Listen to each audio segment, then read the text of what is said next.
লেদরা যোগ আশ্রমের দ্বিতীয়তম অনুষ্ঠান। তো এই অনুষ্ঠানে আমাদের পূর্ব বক্তারা অনেক কিছু বলে গেছেন। তো আমি যথাসাধ্য যতটুকু জানি, যতটুকু আমি জানতে পেরেছি ততটুকু বলার চেষ্টা করছি। তো তার আগে আমি আমাদের যোগাচার্য উপস্থিত আছেন, ভরতমণিজি উপস্থিত আছেন, আমাদের মণিরত্ন ভোলানাথজি, আমার দীক্ষা গুরুজি শিশির মহারাজজি, এবং উপস্থিত আছেন মধুপুর আশ্রম থেকে সুভাষজি এবং আরো পূর্ব বক্তারা যারা ছিলেন। এবং আমি জানাই আমার সম্মুখস্থ মুনি ও মুনিমতি, ছোট ছোট সন্তান তুল্যগণ, গ্রাম্য ব্যক্তিগণ, সকলকে জানাই আমার অন্তরের অন্তঃস্থল থেকে সপ্রেম জয়জি। পূর্ববর্তী বক্তারা অনেক কিছু খুব সুন্দর করে ওনাদের কথা, যোগের কথা খুব সুন্দর করে তুলে ধরেছেন। তো আমি যোগ সাধনে এসে কি পেয়েছি সেইটুকুই বলার চেষ্টা করব। কেননা যখন আমরা মুনি সমাজে এসেছি তখন আমাদের এখানে বলা হয় যে নিজে জানো এবং অপরকে জানাও। আর একটা আছে প্রচার প্রসারটা বাড়াও, মানে নিজে জানলে অপরকে জানানো আর কি। তো এই মুনি সমাজে এসে কি পাওয়া যায় বা কি পাবো বা এই যোগ করলে কি হয় সেটা অনেক কিছু বিস্তারিত ভাবে ওনারা ওনাদের কথা মতো খুব সুন্দর করে তুলে ধরেছেন। তো আমি এখানে বলতে চাই যে কিছুদিন আগে, মানে কিছুদিন আগে নয়, এই শুক্রবার দিন যেটা 23 জানুয়ারি ছিল, সেই জানুয়ারিতে সরস্বতী পূজা অনুষ্ঠান হয়েছে বিভিন্ন জায়গায়, বিভিন্ন স্কুল, বিভিন্ন প্রতিষ্ঠান, বিভিন্ন ক্লাব। তো ওইটুকু একটু বলতে চাই যে আমরা তো সরস্বতী পূজা করি, তো আমরাও যোগ সাধন করি। তো সাধন মানে কি? সাধন মানে হচ্ছে একটা অভ্যাস, যেটা প্রতিদিন অভ্যাস করা হয়। সেই অভ্যাস করতে করতে করতে করতে আমরা একটা অভ্যাসে পরিণত হয়ে যাই। তাহলে প্রতিটা জিনিসের একটা অভ্যাসের প্রয়োজন আছে। তো তেমনি লেখাপড়া শিক্ষাটাও একটা যোগ সাধনের মতনই।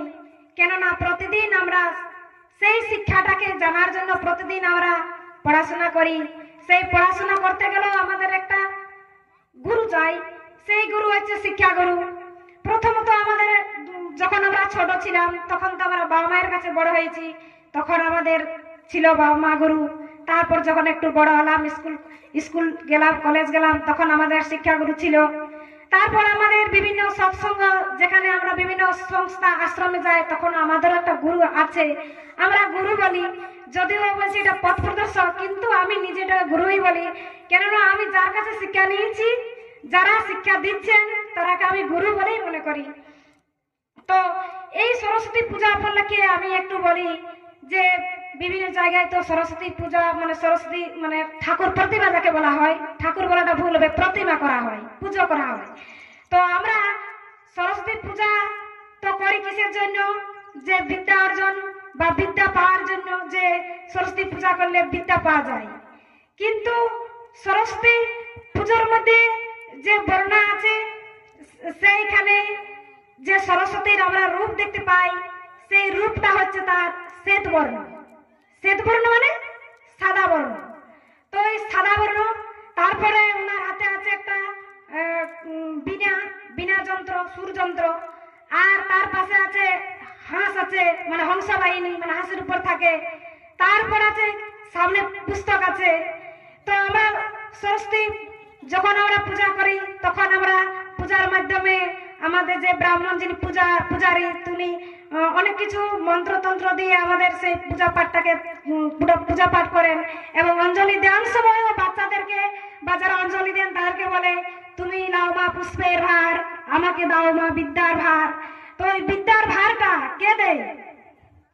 সেই বিদ্যার ভারটা কে দেয়? সেই বিদ্যার ভাষাটা নিজে নিজেকে শিখতে হয়, নিজেকে নিজেকে জানতে হয়, তার জন্য একটা মনোযোগ লাগে। আগের বক্তারা কিন্তু মনোযোগ সম্বন্ধে বললেন, মনোযোগ লাগে। তাহলে এই মনোযোগটাকে ভালো করে আগে জানতে হবে।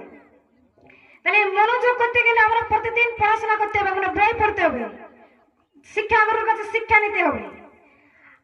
এই যে শ্বেত বর্ণ যে বলা হলো, শ্বেত হচ্ছে সাদা, যার মানে মনটাকে সাদা রাখতে হবে, তার মনের মধ্যে কোনো অসৎ থাকবে নাই, তার মধ্যে খুব সুন্দর সরলতা থাকবে, সে সৎ পথে হাঁটবে, সৎ ভাবনা, সৎ চিন্তা, সৎ মনোভাব, সবকিছু ভাবনা তার মধ্যে থাকবে। আরেকটা আছে যে তার হাতে একটা বীণা আছে, সেই বীণার মধ্যে একটা সুর আছে। সেই সুরটা কি না, বীণা বাজালে একটা সুন্দর স্বর পাওয়া যায়, সুন্দর, খুব সুন্দর একটা স্বর। তখন আমরা মনোমুগ্ধ হয়ে যাই, কি সুন্দর স্বর, খুব সুন্দর তার সুন্দর স্বরটা। তেমনি আমাদের এই যারা মনে আছি বা না আছি, তাদের ওই তার থেকে শিক্ষা নিতে হবে যে একটা বীণার এত সুন্দর স্বর, তাহলে আজ আমি মানুষ হয়ে, মানুষ জন্ম হয়ে আমি ওই বীণার মতন সুরটা করতে পারবো কিনা মুখে। অর্থাৎ আমি কাউকে খারাপ ভাষা বলবো না, কুবাক্য বলবো না, কথাটা মধুর আসবে। যাকে কথা বলবো তার সঙ্গে মিষ্টি মুখে কথা বলতে পারি। এই মিষ্টি মুখটা, মিষ্টি সুর, মানুষের সঙ্গে সুন্দরভাবে কথাবার্তা, এটাই হচ্ছে সুরযন্ত্র। আমি কাউকে যদি একটু কটু কথা বলি, কাউকে যদি খোটা দিয়ে কথা বলি, যে তার মধ্যে যেমন একটা কর্কশ শব্দ আছে, ওটা একটা খারাপ। তেমনি আমাদের মুখের ভাষাটা মানে সুন্দর করার জন্য ওই বীণাটা দিয়েছেন। আর একটা কি আছে, আর একটা হাঁস আছে তার সামনে, সেটা হচ্ছে হংস বাহিনী বলা হয়। হংসটা আমাদের, হংস মানে সহংস, মানে জীব আত্মাটা, এই জীব আত্মাটা হলো সহংস। এই প্রতিটা মানুষ, প্রতিটা জীবের শরীরে আছে এই জীব আত্মাটা। এই আত্মাটাকে মানে এই আত্মাটাকে প্রজ্বলিত করার জন্য, আত্মাটাকে চেনার জানার জন্য আমাদের এই যোগ সাধনা প্রতিদিন করতে হবে। তার জন্য আমাদের যোগে বলা আছে যে আমি কে, আমি কোথা থেকে এসেছি, আমাকে কে নিয়ে যাবেন। সেই আত্মাটাকে চেনার জন্য, তাকে জানানোর জন্য এই সহংস মানে জীব আত্মাটা। আর একটা আছে হাঁসের একটা দিয়েছে, ওইখানে কি না, হাঁসটা জল এবং দুধ যদি একসাথে মিশ্রিত থাকে, জল সেই দুধটা নাকি ও বেঁচে খেয়ে নেয়। এইখান থেকে আমাদের শিক্ষা নিতে হবে, মানুষ ভালো এবং মন্দ দুটো দিক আছে, একটা ভালো দিক, একটা মন্দ দিক। তাহলে আমাদেরকে সব সময় ভালো দিকটা গ্রহণ করতে হবে, মন্দ দিকটা কিন্তু ত্যাগ করতে হবে। যোগ করতে গেলে আমি কেন সরস্বতীর তুলনা করলাম, যে যোগ করতে গেলে মনের মধ্যে কোনো হিংসা, নিন্দা, পরচর্চা এগুলো কিন্তু বাদ দিতে হবে। মানুষকে ঠকানো যাবে না। কাউকে আমি যদি ঠকাই, তাহলে সেই ঠকানোটা আমরা এমনি বহির্জগতে আমরা পাপ মনে করি, যে সেই ঠকালে মানে ওটা পাপ হয়ে যায়। তাই আমাদের এই যোগের ভাষায় মানে যোগের কথায়, যোগেতে আসতে গেলে আমাকে সুন্দর মন নিয়ে আসতে হবে। তাহলে সুন্দর মনটা পাবো কি করে? আমরা তো সবাই জানি সৎ ভাষা বলতে হবে, সৎ কথা বলতে হবে, ভালো ভাষা বলতে হবে, সবকিছু। কিন্তু তার জন্য একটা মাধ্যমের প্রয়োজন আছে, সেটা হচ্ছে পথ প্রদর্শক বা আমরা যাকে বলা হয় দীক্ষা গুরু যাকে বলি। কেননা কোন সৎসঙ্গে যখন আমরা আসবো, তখন প্রতিদিন সৎসঙ্গে আসতে আসতে যেতে যেতে আমরা যে সৎ কথাটা শুনবো, সৎ বাণীটা শুনবো, সেই সৎ কথাটা আস্তে আস্তে কি হয় আমাদের সর্বাঙ্গ শরীরে, তখন আমাদের মানে ওটা ভাসমান হয়ে যায়, যাকে বলা হয় মানে ওটা মিশে যায়। তখন মনের মধ্যে কি হয় যে না, মানুষের সঙ্গে অন্যায় করলে কি হয়, পাপ করলে কি হয়, ভালো বললে কি হয়। তাহলে এইগুলো আমরাকে সেই সরস্বতীর বর্ণনা দিয়ে কথাটা আমি বললাম। সেই জন্য যোগের আসতে গেলে যেমন সুন্দর মন নিয়ে আসতে হবে। আর সরস্বতীর ভাবনাটাকে আমরা শুধু পূজা পাঠ করছি, মন্ত্র পড়ছি, মন্ত্র কিছু ওটা করলে হবে না। সেই ভাবনাটা, সেই রূপটা আমাদের নিজেদের মধ্যে সেটা আয়ত্ত করতে হবে। এবং তার সামনে আরেকটা কি আছে, পুস্তক। পুস্তকটা কেন দেওয়া হয়েছে?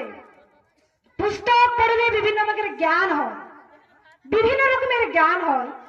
সেই জ্ঞান অর্জন করলে বিভিন্ন রকম মানুষ বিভিন্ন পথে যায়, কেউ ইঞ্জিনিয়ার হয়, কেউ ডাক্তার হয়, কেউ বিভিন্ন রকমের পেশায় যুক্ত হয়।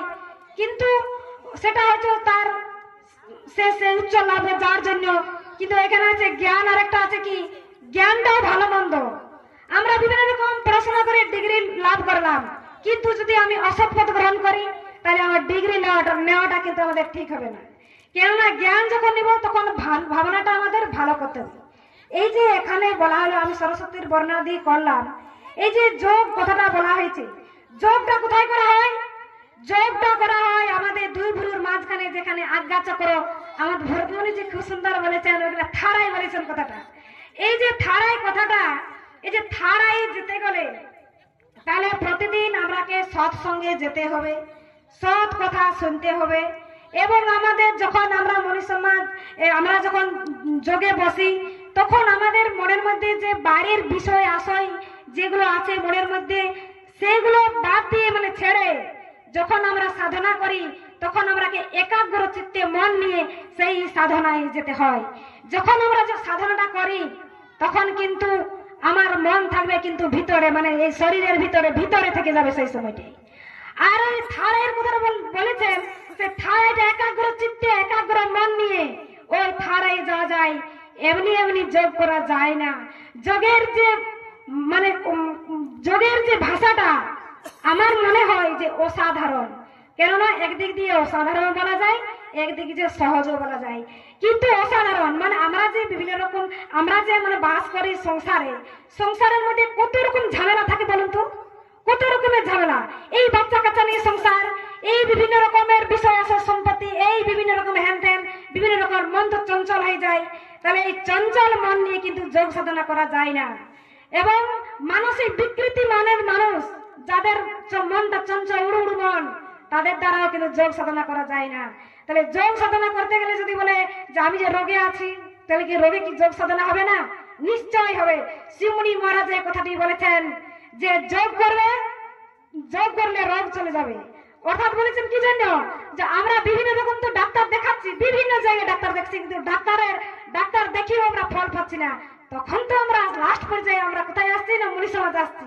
যখন মনীষ সমাজে আসছি, কিছুদিন যোগ যে মানে অনবরত মানে সাধনা মানে যোগ সাধনা অভ্যাস করছে, তখন যখন যে ভালো লাগছে, তখন সে নিজেই বুঝতে পারছে যে যোগ সাধনা করলে কি হয়। তাহলে ওই যে উনি অতদিন চোখে জল ফেলেছেন, আর যোগ সাধনা করতে যখন ভালো হচ্ছেন, তখন সে যোগের মর্ম বুঝবে যে যোগটা কি। অতদিন তো অনেক ডাক্তার ফাক্তার দেখিয়ে কেঁদেছেন, আর আজকে যোগের প্রভাব পেয়ে যখন আনন্দ পাচ্ছেন, তখন চোখের জলটা সে আরো বেশি ফেলবে, কারণ সে বুঝতে পারবে যে যোগ করলে আমাদের কি ফল পাওয়া যায়। তাহলে এই যোগ করলে আমাদের কিন্তু একটা আমরা অন্তরঙ্গ যোগ বহিরঙ্গ যোগ কথা আছে। বহিরঙ্গ যোগের মধ্যে আমরা কাউকে হিংসা নিন্দা পরচর্চা, কারো ঠকানো নয়, কাউকে কিছু নয়, এইসব কিন্তু আমাকে ত্যাগ করতে হবে। আমাদের তো মনীষ সমাজে অনেকেই বলে যে মনীষ সমাজ তো কোনো কিছু পালন করে না, ওরা তো ধর্ম পালন করে না বলে তো। কিন্তু আমি বলবো যে আমাদেরও ধর্ম আছে, আমাদের কিছু পালনীয় করতে হবে। মানুষকে কখনো ঠকানো নয়, কাউকে হিংসা নয়, কাউকে নিন্দা নয়, কাউকে কটু কথা নয়, কাউকে বিভিন্ন রকম ঠকিয়ে আমি উপার্জিত হব তা নয়। কিন্তু এগুলো আমাদের সাধনা, এটাই হচ্ছে আমাদের পালন। আর ধর্ম তো অনেকেই বলে ধর্ম আর ধর্ম কি? ভালোটা আমরা বিচার করব, ভালোটা আমরা দেখবো, মানুষকে ভালোবাসবো, মানুষকে ভালোবাসবো, বৃদ্ধ বৃদ্ধদেরকে সম্মান জানাবো, সবাইকে সব ভক্তিতে ভালোবাসবো, এগুলোই তো ধর্ম। আমরা যদি বলি যে ওরা পূজা করে না, ওরা পূজা করলে কি ধর্ম হয়? পূজা তো মানে তো সেবা করা, পূজা মানে ভালোবাসা। তাই পূজার মাধ্যমে মানে এই যে পূজা, ভালোবাসায় পূজা, মানুষকে সাহায্য করাই পূজা, মানুষকে দান করাই পূজা, এগুলাই তো পূজা। দান তো বিভিন্ন জায়গায় মন্দির মসজিদে দান করছি, কিন্তু দান আমরা আসল জায়গায় ফেলছি না। দান কাকে করে? যে অন্ধ, যে হয়তো চোখে দেখতে পায় না, তাকে দান করতে হয়।